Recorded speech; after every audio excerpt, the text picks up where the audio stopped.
Primeiro você pensa o que você quer fazer. Aí depois você vê quanto é que você tem de grana. Fala, não, eu posso fazer isso, isso e isso. Planejamento é uma coisa que faz parte da nossa vida cotidiana, né? Na nossa vida pessoal, na nossa vida familiar. E a gente extrapola isso dessa mesma forma para a questão de uma nação, de um país.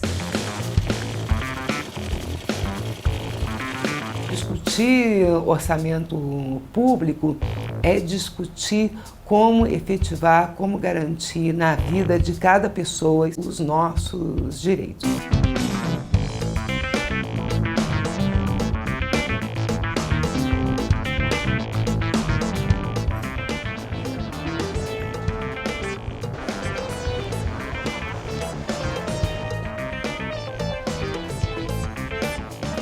Tudo é no lápis. Se eu compro R$1, eu anoto na minha caderneta, eu tenho uma cadernetinha. Aí meu orçamento nunca passa. O orçamento é um primeiro passo de qualquer uma coisa que você venha, entendeu, a ter um crescimento no ângulo que você designar.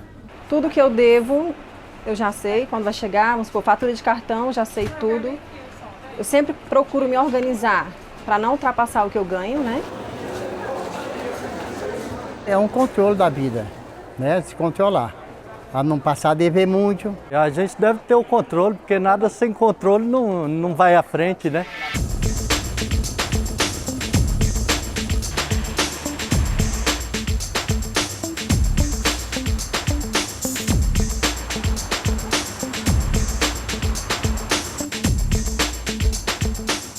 Planejar, na verdade, é você antever o futuro.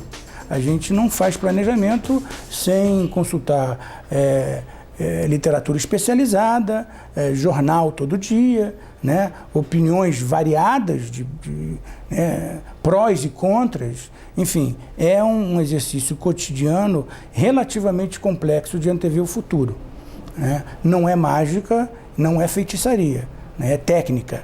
Para que, de fato, o governo possa atender aquilo que a sociedade anseia, ou seja, bens e serviços colocados à disposição da população, isso, lógico, que exige um planejamento por parte do governo. A mesma regra que orienta o orçamento de cada pessoa, de cada família, vale também para o país. O importante é gastar bem. Afinal, o orçamento da União vem do que os brasileiros pagam de impostos, taxas, contribuições. Somado a outras receitas, em 2010, esse valor chega a 1,8 trilhão de reais. Quando eu pago o imposto, eu gostaria que ele retornasse para mim, entendeu? Retornasse para todos nós, né? Os impostos que nós pagamos é muito alto e nós não temos retorno deles. O retorno, o que é o retorno? É a saúde, é a educação, né? Esse é o retorno. Se o governo arrecada o imposto, uma coisa e tal, é para estar fazendo alguma melhoria para as pessoas, né? Se não tiver nenhum dinheiro entrando para ele vai fazer como? Não tem verba. É a receita tributária que faz com que o orçamento seja mais ou menos flexível. É no orçamento que se define, onde aquele imposto que eu paguei, que você pagou, que nós todos pagamos, é lá que vai definir para onde que vai esse recurso.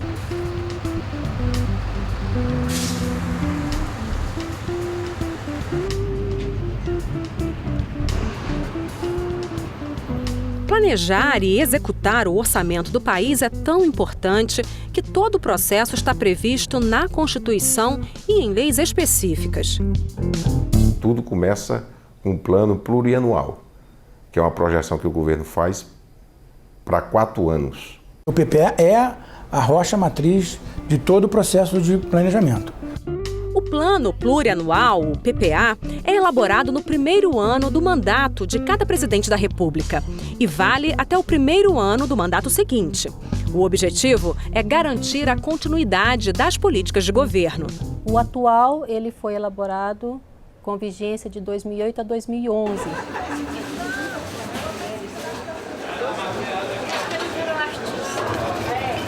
O dinheiro do imposto do cidadão, ele deve ser revertido primeiramente, diretamente na educação. Saúde está precário, por quê? Falta de orçamento. Educação, saúde, saneamento básico. Segurança. estradas. Quando eu pago o meu imposto, eu gostaria que fosse aplicado o dinheiro na saúde, na educação e na segurança. Tudo tem de ser pensado com antecedência. No início de cada ano, os vários órgãos do governo começam a planejar os gastos do ano seguinte. As pretensões de cada um vão compor a LDO, a Lei de Diretrizes Orçamentárias. O que está previsto no PPA para um período de 4 anos é detalhado anualmente na LDO. Você não pode apostar só num cenário, né? No mínimo, são 3 cenários que se faz. Um otimista, um pessimista e um realista. É o momento que a gente está tratando das diretrizes para a elaboração do orçamento. Pretendemos construir tantas escolas, então isso vai como uma meta. Né? Ou na área de saúde, pretende-se modernizar tantos hospitais. Então, consta ali, tantos quilômetros de rodovia serão construídos. Então, essas prioridades, elas te dão uma noção, de fato, de política de governo que sinaliza para o que realmente se pretende fazer. Quem analisa e aprova a proposta de cada setor do governo é a Secretaria do Orçamento Federal, vinculada ao Ministério do Planejamento. Uma equipe de analistas especializados em planejamento e orçamentação. Nós não podemos elaborar uma lei com tamanha abrangência levando em consideração só o posicionamento da Secretaria. Então, nós ouvimos todos os agentes envolvidos. O orçamento tem limite, e tem limite nas receitas públicas. Ao final das contas, ele tem limite nos impostos que os cidadãos pagam. Com base na nossa capacidade de arrecadação. Óbvio que a necessidade e o que eles pedem é muito, mas muito acima da nossa real capacidade de financiamento. Então, a parte mais difícil é exatamente essa, é de colocar o pé no tamanho do sapato, né? Eles, como órgão central, precisam olhar o governo como um sistema. Imagina se eles atendessem a demanda de todo mundo, é impossível. A negociação nós fazemos até para alertar para o Ministério que não adianta, por exemplo, colocar um número muito além daquilo que temos capacidade depois de alocar o recurso necessário. Se o Ministério está pedindo algo muito, muito além daquilo que geralmente é percebido durante a execução, a gente já alerta, olha, não vamos colocar essa previsão, porque depois não temos, no momento de elaborar o orçamento, condições de garantir o montante de recursos necessário para cumprir essa meta. A negociação tem de se adequar entre o máximo desejável e o mínimo aceitável. É um momento de muita negociação, porque tem que acomodar ali, né? Então, cada um tem que ceder um pouquinho.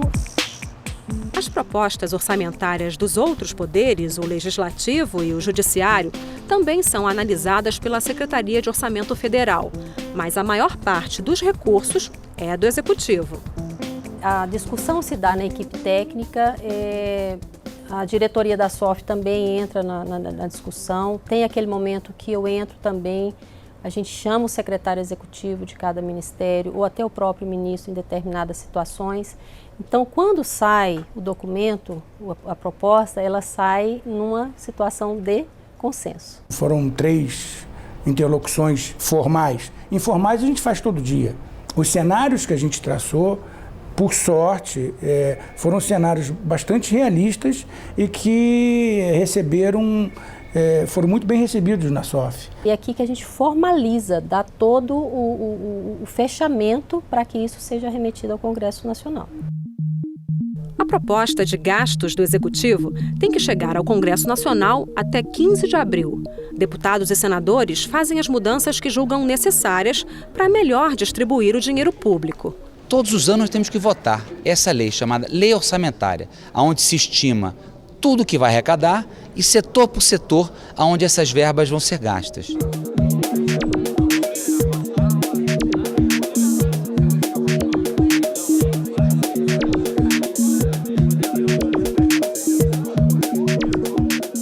Se vamos ter mais ou menos emprego, se vamos plantar mais ou menos feijão, se vamos exportar mais, exportar menos, se vamos ter mais sala de aula, se vamos investir mais em saúde, são decisões tomadas de forma política. É isso que a LDO estabelece, as prioridades. O presidente vai votar? Não sei. Cumprir a nossa missão.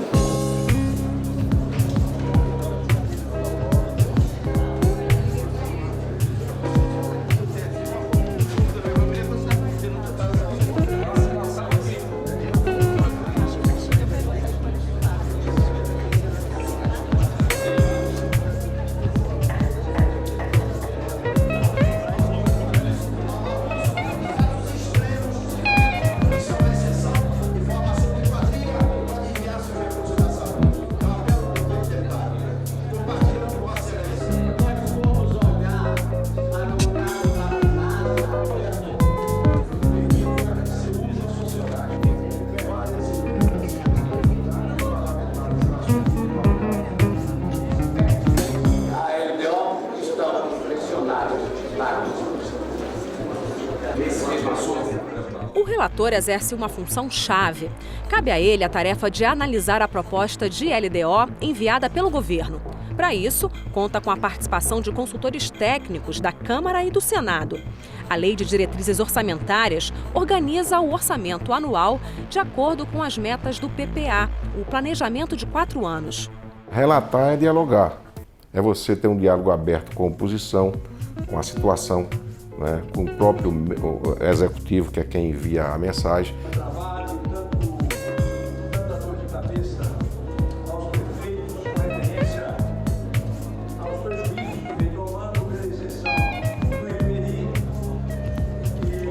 É homem a homem, corpo a corpo, o tempo todo.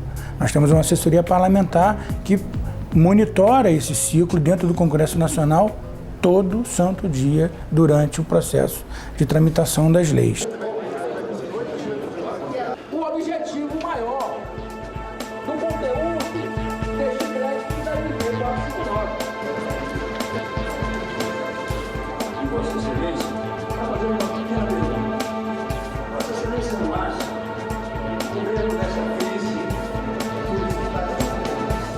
Discutir orçamento é central para a garantia de direitos. Não existe política pública que responda a direitos, responda à responsabilidade que o poder público, que os governos, que o judiciário, que o executivo tem de ter com a garantia dos direitos das mulheres se não houver recurso público para isso. A sociedade ela tem o direito de se organizar através das organizações, dos movimentos sociais, dos movimentos populares, para poder estar participando na definição das grandes definições do seu país, do seu estado, do seu município, né? E uma dessas grandes definições é justamente a questão do orçamento, né? O orçamento não é nada mais, nada menos que uma disputa política. O orçamento não é uma questão técnica, ele é uma disputa de poder, quer dizer, quem tem mais poder consegue colocar suas reivindicações, suas necessidades dentro do orçamento, ser contemplado pelo orçamento. E quem não tem poder, como nós, ficamos de fora. E, não é? Era uma disputa bastante desigual. A gente atua no âmbito do legislativo, em especial, porque hoje é o poder legislativo que, com todas as restrições que tem, ainda oportuniza um espaço de incidência dos movimentos sociais, da sociedade civil organizada no debate sobre orçamento. Infelizmente, na fase de elaboração do orçamento público pelo Executivo, não existem ainda espaços institucionais, periódicos, como é o próprio ciclo, para a participação da sociedade civil.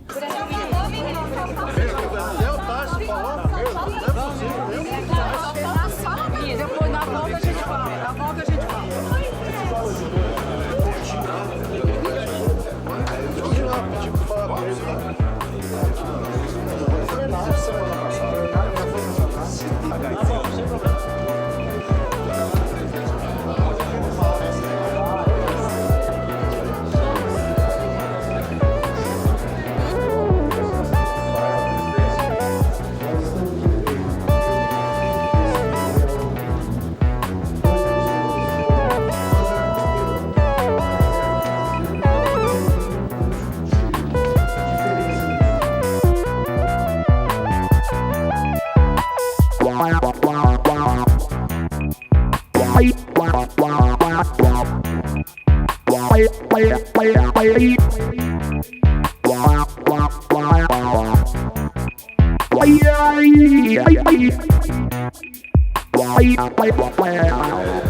Depois de analisar detalhadamente a proposta do Executivo, o relator da LDO apresenta as regras que vão orientar a discussão da proposta pelo Congresso Nacional.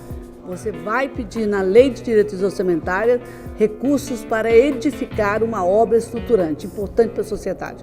Tudo aquilo que está ligado à saúde, educação, à área de agricultura, à área da integração, pontes, que são obras importantes para ligar municípios e desenvolver regiões.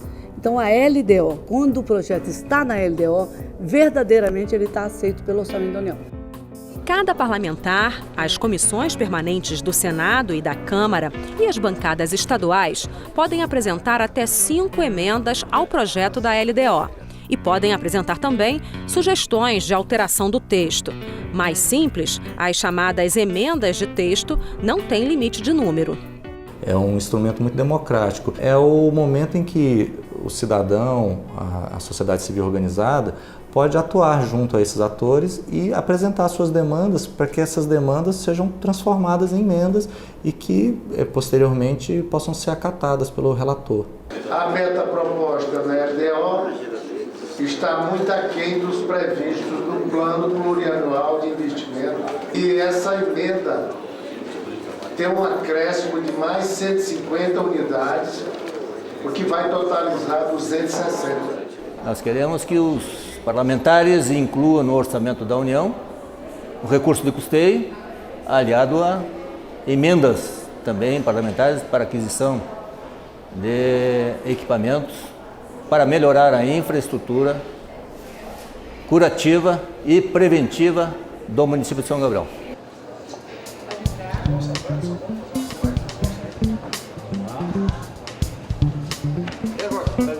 Tudo bem? Como é que tá? Santa Casa, como é que tá? Tudo bem? Sejam bem-vindos aí, vamos receber os amigos aí na audiência. Nós, como parlamentares, procuramos amenizar. Não estamos resolvendo, mas estamos amenizando e dando uma condição de contribuição que eu considero importante aqui para o município de São Gabriel. O caso de São Gabriel, que já foi atendido para um posto de saúde, agora é um pleito específico para a Santa Casa, que atende 80% de pessoas carentes pelo SUS. Suas ponderações. Então eram essas as minhas justificativas e eu pediria a aprovação desse documento. Em discussão. A CFM todos os anos ele faz um estudo sobre a LDO. Então a gente fez um levantamento aqui, a partir desse levantamento a gente sugeriu 12 emendas, que são 7 de texto e 5 do anexo de metas e prioridades. A sociedade organizada ela tem um conhecimento muito próprio das suas demandas e das suas necessidades. Por isso é importante que ela possa participar dentro da estrutura do orçamento, oferecendo essas emendas, porque ela, sabendo das suas necessidades, ela sabe exatamente onde vai direcionar esse recurso. Mais uma fase de muito trabalho para o relator da LDO. Analisar todas as emendas recebidas. Em 2010, foram nada menos que 3.561. Elas podem ser acatadas parcial ou integralmente e podem ser rejeitadas. Nas reuniões da Comissão Mista de Orçamento, a definição das metas e prioridades do governo é sempre marcada por intensas disputas partidárias. O relator apresenta o documento final que consolida todas as propostas. Depois de aprovado na Comissão Mista de Orçamento, o projeto da LDO é votado em sessão conjunta da Câmara dos Deputados e do Senado Federal, que geralmente acontece até o dia 17 de julho. O recesso parlamentar só pode começar depois que a LDO for aprovada. O governo manda para o Congresso Nacional, o Congresso analisa, não é? E submete à votação, em primeiro plano, dentro do âmbito da Comissão de Orçamento, e em segundo plano, dentro do plenário do Congresso Nacional. Em seguida, dependendo da aprovação, vai para o presidente sancionar. No parlamento, a missão de definir como gastar o dinheiro do país no ano seguinte está cumprida. No executivo, começa uma nova corrida.